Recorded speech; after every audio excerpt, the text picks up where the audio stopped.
in Tyson Barrie, none whatsoever. No, he didn't play him he tried him on the top power play, didn't work. Okay, we're gonna take him off. As soon as Sheldon Keefe comes, Tyson Barrie, you're back on the top power play, and I think he scored in like his first game back on the top. Something like that, yeah. I think it was in Colorado or wherever he's from, I think, and it was in a game in Colorado. I think is when he ended up getting in there and scoring, and it's just one of those things where you have to you got to build a team not just for the GM's view, but also how the coach is planning to use the player. Yeah, like this just felt like, I hate to say it, but now I really look back at it, it felt like about a bunch of like the Moneyball situations where they're like, you're gonna play Hattenberg at first.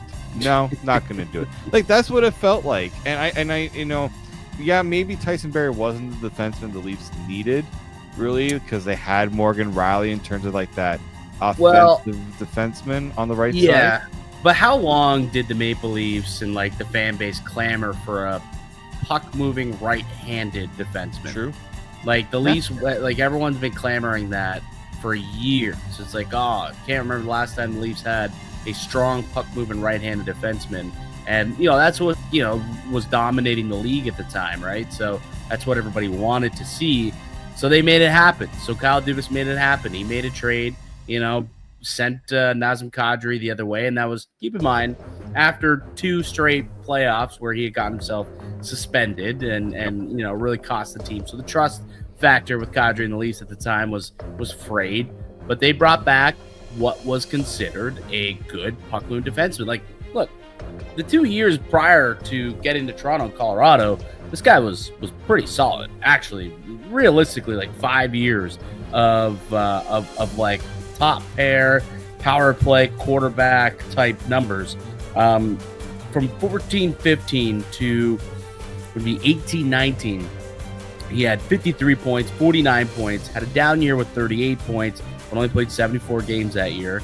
And then he had 57 points and 59 points, 14 goals, 45 assists, career high 59 points the year before getting traded to Toronto. So after 14 goals, 59 points, he got 8 points in 12 playoff games for the Avalanche that year. Dubas looked at that and said, hey, we could use that. We could use that production from the back end on the blue line, and decided to make that deal, make that swap. And I'll be honest, at the time, I was not a hater of the deal. I know that this is a polarizing topic in conversation. At the time, although I didn't like moving on from Kadri just because you have one of the best center depths in the NHL with Matthews, Tavares, Kadri. He was a heart and soul guy. He was someone who gave you a little piss and vinegar when the other guys very monotoned on the ice. Like, you moved out a lot of personality and identity when you traded him. Looking back, you notice that. At the time, it's like, hey, we've got kind of a glut of centers. They really need some defensemen. Like, outside of Morgan Rielly, this team had nobody on the back end. There's no one there, realistically. I think they had just gotten Jake Muzzin into the fold the year prior, so it was like really just Jake Muzzin, and that was kind of it. So they bring him in, and it just doesn't work out. Only ends up scoring 5 goals in 70 games, 39 points. He was down 20 points from the year prior in Colorado, scored 9 less goals than he did the year prior in Colorado, and then went pointless in 5 games in the playoffs for the Maple Leafs. So not a strong season for Tyson Barrie with the Maple Leafs, and certainly one that a lot of Leaf fans look at and have regret with. Kerfoot didn't really pan out to be much of anything either. Like, he was okay. He was an NHLer. Had that one goal in the playoffs, and you and I will always remember watching together. Yeah, he did have that one goal in the playoffs, and he was a decent player in the playoffs. He was a good role player, let's say, for the Maple Leafs. He can go up and down your lineup, but he's not someone that should have been considered like a top 6 player if you had a good team. And the Maple Leafs weren't that deep at that point, and they were kind of forced to play him up in the top 6 a lot. So that's where things kind of unfolded with the Kadri trade. The returns not so great, and it kind of just got worse and worse as Kadri went on to be a Stanley Cup champion went on to, be like a 70-point guy, scored 38 goals last year. And it's like, man, could really use that in the Maple Leafs lineup right now to lengthen out this Leafs team, give them a little bit of that truculence that Nazem Kadri, gave that when Brian Burke drafted him so many years ago. But here we are, years later, still kind of looking at that trade, thinking, man, what could have been, what should have been. And Tyson Barrie, the experience wasn't great here in Toronto. He never really found his foot. Well, that's not true, actually. After Toronto, went to Edmonton. He did have 3 straight 40-plus point seasons. Only once did he have double-digit goals. Again, 22-23 at 10 goals in 61 games. And then last year, only played 13 games in the NHL with Calgary. Had 3 points in those 13 games, and then played 11 in the American League. Had 5 points in 11 games, and decided, all right, that's enough. And Tyson Barrie hangs him up. So, good career, a good career. Played over 800 games, over 500 points for Tyson Barrie, over 100 goals. That's pretty solid for a defenseman. But the 1 year in Toronto just did not go well, and was probably one of the worst years that he had.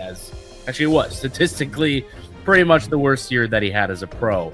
Once he established himself as a full-time NHLer, yeah, because we don't count that one with Calgary. That was he was on a PTO, throw something on the wall.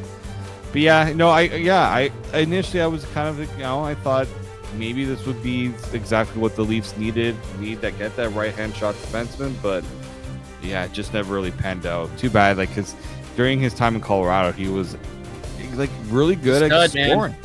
He was a stud. He was like a winger. 14 goals, 13 goals. He could score double-digit goals. And Leafs fans now probably would like a defenseman that can do that on this team. They would like have someone who could jump up and score a little bit more than what they're getting now. But again, that's not the identity of the current team. You talked about building the team to the coach. That's what they're doing now. The coach doesn't care about guys who can jump up and into the rush and score. The coach cares about defending your own net and being hard to play against. And that's what they've built. And Tyson Barrie, not that guy. He ain't that guy. And there's a lot of players out there, like an Erik Karlsson is a name that's been floated out there. Could the Leafs bring in an Erik Karlsson? He's not that guy either. I don't see that happening, because it doesn't fit the mold of what this team wants to do and what Craig Berube wants to establish within the group. So I don't think we see any movement on the back end. Maybe there's still an opportunity for another addition in the forward group, but the blue line, I think, is pretty status quo. On the other side, let's get into the prospect ranking for the Maple Leafs, where they stack up against the rest of the league when it comes to their pipeline. We'll do that next here in the Locked On Leafs podcast, part of the Locked On Podcast Network. It's your team every day.